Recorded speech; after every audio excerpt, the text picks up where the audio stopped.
Hello दोस्तों, Bharat updates channel में आपका स्वागत है। और दोस्तों, आज सुबह की 11 बड़ी खबरें, 11 बड़ी अपडेट जो है मैं आप सभी के लिए लेकर यहाँ पर आ चुका हूँ।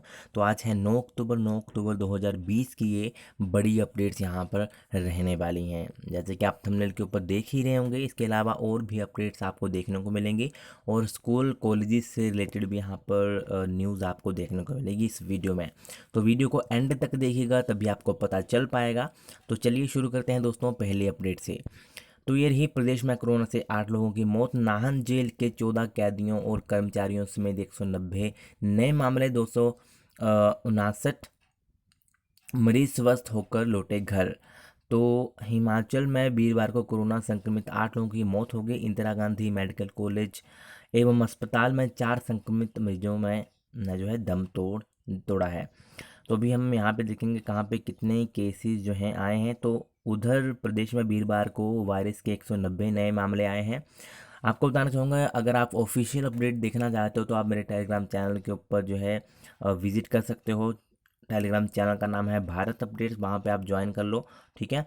और वहाँ पर जितनी भी अपडेट्स होती हैं मैं वहीं पर जो है अपलोड करता हूँ, ठीक है। चाहे वो कोरोना की अपडेट हो, चाहे वो कोई भी पीडीएफ हो, नोटिफिकेशन हो, वहीं पर अपलोड करता हूँ, ठीक है। तो आप वहाँ पे वहाँ से देख सकते हो, डाउनलोड भी कर सकते हो, ठीक है। तो यहाँ पे मंडी में 51, शिमला में 34, सिरमौर में 25, कांगड़ा बिलासपुर में 17, कुल्लू में 12, सोलन चंबा में 11, ऊना 8 और लाहौल स्पीति में 4 नए मामले जो है सामने आए हैं। और यहाँ पे जो है सिरमौर में नाहन जेल के 14 कैदियों और कर्मचारियों सहित 25 लोग को कोरोना संक्रमित जो है मिले हैं। और इसके साथ ही प्रदेश में कोरोना संक्रमितों का कुल आंकड़ा 16,778 पहुंच गया है। 2,943 सक्रिय मामले हैं और अब तक जो है 13,583 संक्रमित ठीक हो चुके हैं। और वीरवार को 259 और मरीज ठीक हो गए। तो ये दोस्तों एक लेटेस्ट अपडेट है। और अभी देखते हैं। तो यहाँ पे वन मंत्री की रिपोर्ट नेगेटिव, संभाला कामकाज। तो वन मंत्री राकेश पठानिया की कोरोना टेस्ट की रिपोर्ट नेगेटिव आई है। पठानिया की रिपोर्ट आने के बाद वीरवार से कामकाज संभाल लिया है। इससे पहले वह पिछले 3 दिन से आइसोलेशन में थे। ऐसा इसलिए था क्योंकि कोरोना पॉजिटिव आने वाले कुल्लू के बंजार से विधायक सुरेंद्र शौरी के संपर्क में पठानिया आ गए थे। तो चलिए दोस्तों अभी नेक्स्ट अपडेट देखते हैं। तो ये रही दोस्तों, पहले मैंने आपको एचपी बता दी, एचपी की अपडेट बता दी। अभी है पूरे इंडिया की। तो 22 राज्यों में संक्रमण की दर राष्ट्रीय औसत से कम। 35 राज्यों में तय मानक से ज़्यादा हो रही कोरोना की जांच। तो देश के 22 राज्यों में कोरोना संक्रमण की दर घटी है। यह दर राष्ट्रीय औसत से भी काफ़ी कम है। पिछले 3 सप्ताह में आए इस कमी के चलते 22 राज्य व केंद्र शासित प्रदेशों में 8.19% से भी कम संक्रमण की दर दर्ज की गई है। इनमें से 7 राज्य ऐसे हैं जहां संक्रमण दर 5% से भी कम है। बिहार, मिजोरम, गुजरात, झारखंड, उत्तर प्रदेश, दादर नगर हवेली और हिमाचल प्रदेश इसमें शामिल हैं। और ठीक इसी तरह देश के 35 राज्य व केंद्र शासित प्रदेशों में तय मानकों से ज़्यादा कोरोना वायरस की जांच हो रही है।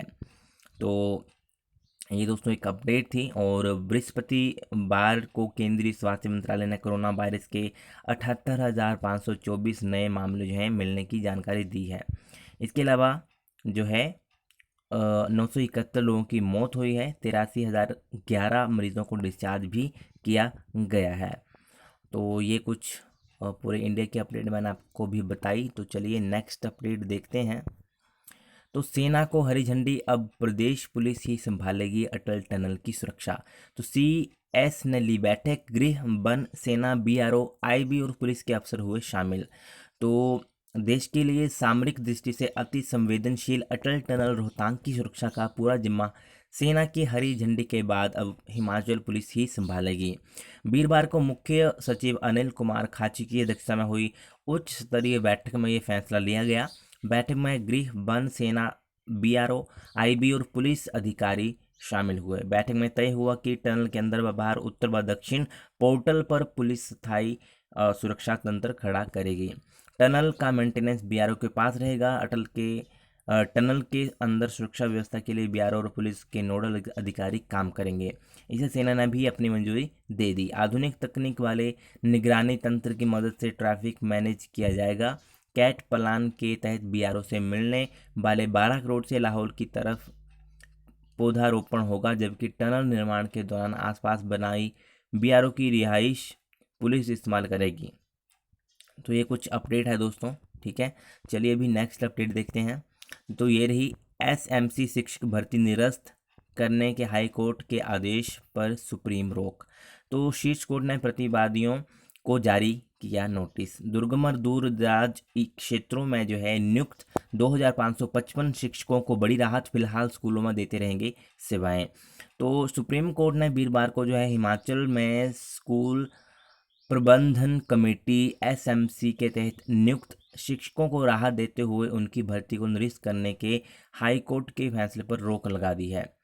तो जस्टिस यूयू ललित की अध्यक्षता वाली 3 सदस्यीय पीठ ने राज्य सरकार और पीरियड बेसिस एसएमसी शिक्षक एसोसिएशन द्वारा हाई कोर्ट के आदेश के खिलाफ दायर विशेष अनुमति याचिका पर सभी प्रतिवादियों को नोटिस जारी किया है।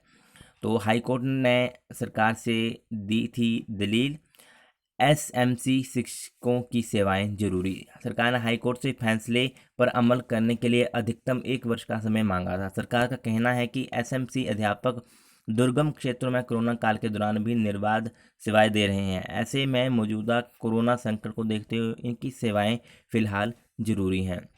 तो ये भी दोस्तों एक अपडेट है, ठीक है। चलिए नेक्स्ट अपडेट दोस्तों देखते हैं। तो ये रही बीएससी नर्सिंग एमएससी नर्सिंग के आवेदन फॉर्म में सुधार का मौका। तो इसलिए स्पेशल वीडियो मैं कल भी बना चुका हूँ, वहाँ से भी देख सकते हो। यहाँ पे थोड़ा सा बता देता हूँ। तो 11 अक्टूबर तक का आपको मौका मिला है। ठीक है, कोई मिस्टेक हो गई है आपसे फॉर्म में तो उसे आप ठीक कर सकते हो, ठीक है, 11 अक्टूबर तक। और अगर आपको अपनी कैटेगरी में कोई चेंज करना है, सुधार करना है, परिवर्तन करना है तो आपको जो है 100 रुपये वहाँ पे शुल्क लगेगा, ठीक है। तो ये कुछ यहाँ पे दिया गया है। कल मैंने इसके लिए स्पेशल वीडियो बनाई थी, वो आप चेक कर लेना, ठीक है। चलिए नेक्स्ट अपडेट। तो ये रही प्रवेश परीक्षा न कराने के फैसले के खिलाफ गरजी एसएफआई। फैसला ना बदला तो प्रदेश व्यापी आंदोलन किया जाएगा। हिमाचल प्रदेश विश्वविद्यालय के पीजी कोर्स की प्रवेश परीक्षा न करवाने के फैसले के विरोध में एसएफआई ने वीरवार को एचपीयू कैंपस में प्रदर्शन किया। कार्यकर्ताओं ने पुस्तकालय के बाहर एकत्र होकर प्रशासन के इस फैसले को छात्र विरोधी और लाखों की फीस वसूल कर धोखा करने वाला फैसला बताया है। और यहाँ पे उन्होंने कहा है कि छात्र नेताओं ने कहा कि एसएफआई कोरोना काल में छात्रों के मुद्दों को शासन और प्रशासन के समक्ष उठाती रही है। लगातार छात्र विरोधी फैसले लिए जा रहे हैं। पहले शिक्षा पर 18% जीएसटी थोपा गया, अब करीब 1.5 करोड़ की प्रवेश परीक्षा की फीस वसूल कर मेरिट आधार पर प्रवेश देने और सिर्फ बीएड की प्रवेश परीक्षा करवाने का फैसला ले लिया। कोरोना संकट के बीच करीब 1 लाख यूजी पीजी छात्रों की शिक्षा की गुणवत्ता की दुहाई देकर परीक्षा करवा दी। अब कोरोना संक्रमण के खतरे और यूजीसी की प्रवेश को दी समय सीमा का हवाला देकर प्रवेश परीक्षाएं न करवाने का फैसला लिया। इसमें साफ है कि प्रशासन नाकामी छिपाने के लिए ऐसा कर रहा है। तो अगर इन्होंने बोला कि यदि प्रवेश परीक्षा ना करवाने का फैसला ना बदला तो प्रदेश व्यापी आंदोलन होगा। तो दोस्तों आजकल यही चल रहा है सभी जगह कि आपको पता है कि एचपीयू ने कहा है कि ऑफिशियल तो नहीं कहा है, न्यूज़पेपर में आया है कि वो एंट्रेंस एग्ज़ाम नहीं कंडक्ट करवाएंगे। मेरिट के हिसाब से जो है उनका चयन होगा, है ना, उनकी सिलेक्शन होगी। तो ये कुछ इन्होंने यहाँ पे कहा है कि इतने सारे मतलब यूजी के एग्ज़ाम भी कंडक्ट करवा दिए, जो यूजी के एग्ज़ाम थे, है ना, अभी पीजी के भी हो रहे हैं, एंट्रेंस भी है बीएड का, तो इसको करवाने में क्या दिक्कत है ना।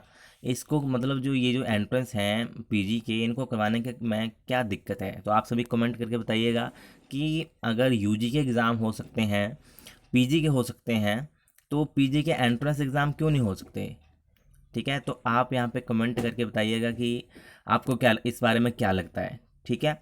चलिए नेक्स्ट अपडेट दोस्तों देखते हैं। तो मुख्यमंत्री आवास का घेराव, एनएसयूआई कार्यकर्ताओं पुलिस कर्मी में धक्का मुक्की। शिमला में ओक ओवर में जाने से रोकने पर भड़के फीस माफी की उठा रहे मांग। तो यहाँ पर जो है मुख्यमंत्री आवास ओक ओवर शिमला का घेराव करने जा रहे हैं एनएसयूई के कार्यकर्ताओं की पुलिस कर्मियों के साथ धक्का मुक्की होगी। मांगों को लेकर वीरवार को सीएम आवास का घेराव करने से रोकने पर छात्र संगठन के कार्यकर्ता जो है भड़क गए और वो केंद्र और प्रदेश सरकार के खिलाफ जमकर नारेबाजी की। उन्होंने यहाँ पे कहा है कि स्कूल, कॉलेज और विश्वविद्यालय की 6 माह की फीस माफ़ करने के साथ यूजी प्रथम द्वितीय वर्ष के छात्रों को प्रमोट करने की मांग को लेकर प्रदर्शन कर रहे थे। तो यहाँ पर ये अभी यही प्रदर्शन कर रहे हैं। तो मैं अभी आपको बता देता हूँ यहाँ पे कुछ मांगे इन्होंने यहाँ पे। तो सरकारी स्कूलों को 6 माह की फीस माफ़ करने, स्नातक डिग्री कोर्स के प्रथम और द्वितीय वर्ष के छात्रों को पिछली परफॉर्मेंस के आधार पर प्रमोट करने, शिक्षा का निजीकरण भगवाकरण बंद करने, किसान विरोधी बिल वापस लेने, अभिभावकों के विरोध के बावजूद स्थिति सामान्य नियंत्रण में होने से पहले स्कूल कॉलेज न खोलने के साथ छात्रों की समस्याओं का निपटारा करने को ऑनलाइन पोर्टल खोलने की मांग की है। तो ये सभी मांगे यहाँ पे की। इसमें जो है प्रमोट करने के लिए भी मांग उन्होंने की है कि फर्स्ट और सेकेंड ईयर के छात्रों को प्रमोट किया जाए। तो ये बहुत ही इम्पोर्टेंट अपडेट हो जा रही है दोस्तों, ठीक है, बहुत ही इम्पोर्टेंट अपडेट है क्योंकि बहुत सारे जो हैं स्टूडेंट्स प्रदर्शन कर रहे हैं कि उनको प्रमोट किया जाए और दूसरा जो एंट्रेंस एग्ज़ाम है वो कंडक्ट करवाया जाए, ठीक है, क्योंकि अभी आपको पता है कि उन्होंने मना किया है, ठीक है, कि नहीं कंडक्ट करवाए जाएंगे, ठीक है। नेक्स्ट अपडेट है डीएलएड में प्रवेश को 12 से 23 अक्टूबर तक होगी अभ्यर्थियों की स्क्रीनिंग प्रक्रिया, ठीक है। तो इसके लिए मैं स्पेशल वीडियो बना चुका हूँ, वो आप चेक कर लेना, ठीक है। स्पेशल वीडियो इसके लिए ही बनाई थी, तो आप चेक कर लेना, ठीक है, पूरी डिटेल उसमें ही बताई है, ठीक है। चलिए नेक्स्ट अपडेट। तो ये रही प्रदेश के कॉलेज में 15 अक्टूबर तक बढ़ाई दाखिले की तारीख। तो 15 अक्टूबर तक जो है अभी दाखिले के लिए तारीख बढ़ा दी है। वीरवार को उच्च शिक्षा निदेशक डॉक्टर अमरजीत कुमार शर्मा की ओर से बाबत निर्देश जारी किए गए। कोरोना संकट के चलते कई विद्यार्थियों की ओर से दाखिला नहीं ले पाने के चलते तारीख को बढ़ाया गया है और 15 अक्टूबर तक विद्यार्थी बिना लेट फीस के दाखिला ले सकेंगे। इससे पहले 30 सितंबर तक दाखिले की तारीख बढ़ाई गई थी। चलिए नेक्स्ट अपडेट दोस्तों देखते हैं, ये भी इंपॉर्टेंट थी। कॉलेज विद्यार्थियों को प्रमोट करने का फैसला कैबिनेट पर छोड़ा। फर्स्ट और सेकंड ईयर के कॉलेज के विद्यार्थियों को बिना परीक्षा लिए अगली कक्षा में प्रमोट करने का फैसला कैबिनेट पर छोड़ दिया है। शिक्षा विभाग ने इस बाबत विस्तृत प्रस्ताव सरकार को बीते दिनों ही भेज दिया है। तो कैबिनेट के ऊपर अभी फैसला इन्होंने छोड़ा है दोस्तों, ठीक है। बहुत दिनों से यही अपडेट है कि अभी कैबिनेट मीटिंग होनी थी, वैसे आज होनी थी बट वो पोस्टपोन हो गई अभी, ठीक है, अभी वो नहीं होगी। अभी उनकी तरफ से न्यू डेट्स आएंगी, फिर उसके बाद पता चलेगा कि वो कैबिनेट मीटिंग कब है, उसी में ये फैसला लिया जाएगा, ठीक है। प्रमोट करने का फैसला जो है उसी कैबिनेट मीटिंग में लिया जाएगा, ठीक है। तो वेट कीजिए कैबिनेट मीटिंग का, जैसे ही मुझे कुछ पता चलेगा मैं आपके लिए वीडियो अपलोड कर दूंगा, ठीक है। कैबिनेट मीटिंग कब होगी, ठीक है, सब कुछ आपको बता दूंगा, ठीक है। चलिए नेक्स्ट अपडेट। ये रही 12 अक्टूबर से 100% शिक्षक गैर शिक्षक आएंगे स्कूल कॉलेज। विद्यार्थियों के आने पर उन्हें बिठाने का बनाना होगा माइक्रो प्लान। 20 अक्टूबर के बाद विद्यार्थियों की स्वेच्छा के आधार पर स्कूल बुलाने की तैयारी। तो प्रदेश में 12 अक्टूबर से सभी शिक्षकों और गैर शिक्षकों को स्कूल कॉलेजों में नियमित तौर पर आना होगा। अभी 21 सितंबर से सिर्फ 50% स्टाफ ही बुलाया जा रहा है। 12 अक्टूबर से स्कूलों में आने वाले शिक्षकों और को प्रधानाचार्यों से मिलकर विद्यार्थियों को बैठाने का माइक्रो प्लान जो है तैयार करना होगा। 18 अक्टूबर तक हर स्कूल को अपने जिला के उप निदेशक के पास यह प्लान जमा करवाना है। जिलों की रिपोर्ट के आधार पर शिक्षा निदेशालय गाइडलाइन जारी करेगा और 20 अक्टूबर के बाद विद्यार्थी को स्वेच्छा से स्कूल बुलाने की तैयारी भी है।